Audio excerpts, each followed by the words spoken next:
Hello అందరికీ. మేమైతే సింహాచలం వచ్చేసామండి. చూడండి సింహాచలం స్టేషన్‌లో ఉన్నాము. చాలా జనాలున్నారండి ఈరోజు. అండ్ ఇక్కడ నడుచుకుంటూ కొంచెం బయటికెళ్ళగానే మాకైతే టిఫిన్ సెంటర్ కనిపించింది. ఎప్పుడొచ్చినా ఇక్కడే తింటామండి. కాకపోతే ఇక్కడ జనాలు ఈరోజు ఎక్కువ అవ్వడం వల్ల అసలు వాళ్ళకి టైం లేదు.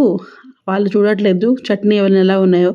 చట్నీలో కొంచెం ఉప్పు సరిపోలేదండి. కానీ ఏం చేస్తారు, వచ్చిన జనాలు కూడా అలాగే తినేశారు. చాలామంది ఏం చేస్తున్నారంటే జనాలు ఉండడం వల్ల చాలామంది డబ్బులు కూడా ఇవ్వకుండా వెళ్ళిపోతున్నారండి.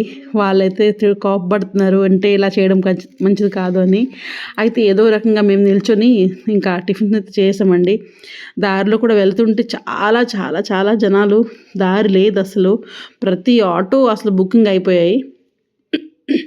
అయితే మేమైతే ఇంకా టిఫిన్ తీసుకున్నామండి. కాకపోతే పాప కోసం కొంచెం ఎక్స్ట్రా తీసుకున్నాం. ఎందుకంటే పైకెళ్ళినప్పుడు తర్వాత పాపకి ఏమైనా ఇబ్బంది అవుద్దని చెప్పి తీసుకున్నాం. చూసారా జనాలు ఎంతమంది ఉన్నారు. ఫుల్ అసలు జనాలు చాలామంది. అడిగితే శుక్రవారం, శనివారం, ఆదివారం ఫుల్గా ఉంటారని చెప్పారండి. కొండపైకైతే వచ్చేసామండి. సారీ అండి, మేము దారిలో వీడియో చేయలేకపోయాము. ఓన్లీ షార్ట్ చేస్తాము. అది కూడా మేము తప్పకుండా ప్లే చేస్తాము. అయితే చూడండి కొండ మీదకి వచ్చాము. ఇంకా ఇంకా పని అవుతుంది. ఇంకా డెవలప్ చేస్తున్నారండి ఈ సింహాచలం కొండపైన. ఇంకా చాలా బాగా చేస్తున్నారు. అయితే ఇక్కడ ఒక స్టోరీ ఉందండి. ఈ గుడి వచ్చి చాలా పాతది. చాలా పాతకాలం. అంటే ఇప్పుడు మన హిరణ్యకశిపుడు ఉన్నాడు కదా, అయితే హిరణ్యకశిపుడు కొడుకు ఎవరు, భక్త ప్రహ్లాదు. అతను మన శ్రీ విష్ణుని కొలిచేవారట. అలా కొలవడము హిరణ్యకశిపుడు నచ్చింది కాదు. అయితే హిరణ్యకశిపుడు మన బ్రహ్మదేవుడి దగ్గర ఒక వరం పొందాడండి. ఏంటంటే నాకు ఎలా చంపాలనేది తీసుకుందంటే బ్రహ్మదేవుడు కూడా అలాగే వరం ఇచ్చేసాడు. ఎలా అంటే ఇంటి బయట కాకుండా, ఇంటి లోపల కాకుండా, పాతాళంలో కాకుండా, ఆకాశంలో కాకుండా, ఎలాంటి శస్త్రాలు లేకుండా, అలా ఒక పూర్తి మనిషి కాకుండా, ఒక జంతువు కాకుండా, అలాంటి ఎవరైనా ఉంటే అలాంటి వాళ్ళతో నాకు మరణం ఉండాలని వరం తీసుకున్నారండి. అప్పుడు లాస్ట్లో ఇంకా చాలా అపరాధాలు ఇంకా చాలా ఎక్కువైపోయింది. అన్యాయం చేయడం ఇంకా ఎక్కువైపోవడం వల్ల అప్పుడు మన శ్రీ మహావిష్ణువు ఏం చేశారంటే నరసింహ అవతారంలో వచ్చారండి.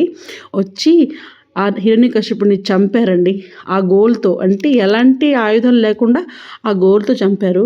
కింద కాకుండా, బయట కాకుండా మన ద్వారబంధం దగ్గర కాళ్ళు తొడలపై పెట్టి ఆ గోల్తో చీల్చి చంపారండి. ఆ ఉగ్రహంతో ఇంకా అలాగే ఉండిపోయారు. అయితే ఇంకా కంటిన్యూగా ఆయన ఒంట్లో నుంచి బ్లడ్ ఎలా వస్తుందంట. చాలా ఎక్కువ వేడి. విశాఖపట్నం మొత్తం వేడి ఎక్కువైపోయిందంట.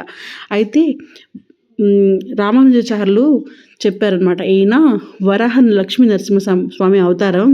ఆయన ఎక్కువ ఉగ్రహం ఉండడం వల్ల ఒంట్లో నుంచి అలా హై ఎనర్జీ ప్రొడ్యూస్ అవుతుంది. దానివల్ల ఏంటంటే ఎక్కువ వేడి పడుతుంది.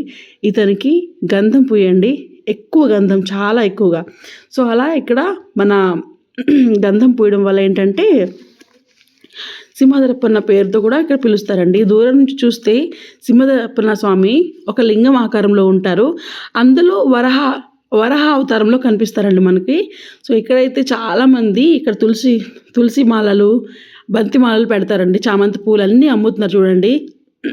అయితే ఇక్కడికి వచ్చే వాళ్ళు మాత్రం చాలా అదృష్టం అని చెప్పుకోవాలి. ఎందుకంటే ఈ గుడి ఇంకా చాలా పద కథ ఉంటుంది. చాలా పెద్ద కథ. ఇవన్నీ మనం నాకెంత తెలిసిందో అంత చెప్పానండి. ఇంకా ఎక్కువ ఉండొచ్చు. చూడండి నాకైతే ఇక్కడ చాలా బాగా అనిపించింది. ఇక్కడ మనము చెప్పులు అవన్నీ వేరే పెట్టుకోవాలి. ఫోన్లు కౌంటర్లు వేరే ఉన్నాయి. లాకర్స్ అవన్నీ ఉన్నాయి. అండ్ ఇక్కడ చూస్తారా, ఇటువైపు నుంచి మనం ఎంటర్ అవుతామండి. సో ఫ్రీ దర్శనాలు కూడా ఉంటాయి. ఇప్పుడు నేను చూపించే దారి ఇది ఫ్రీ దర్శనం అండి. అండ్ డబ్బులు టికెట్స్ కూడా చేస్తున్నారు. అవి వేరే వేలో వెళ్తారు. ఇక్కడ నుంచి లోపలికి వెళ్ళాలి. ఇంకా లోపలికి వెళ్తే మనకి ఎంటర్ చేయట్లేదు, ఎందుకంటే ఫోన్స్ అన్నీ బయటే ఉంచేయాలి. మా వాళ్ళు వచ్చేసి ఒక అతను ఉన్నారు చెప్పాను కదా, అతనేమో గుండు గీయించుకుంటున్నారు.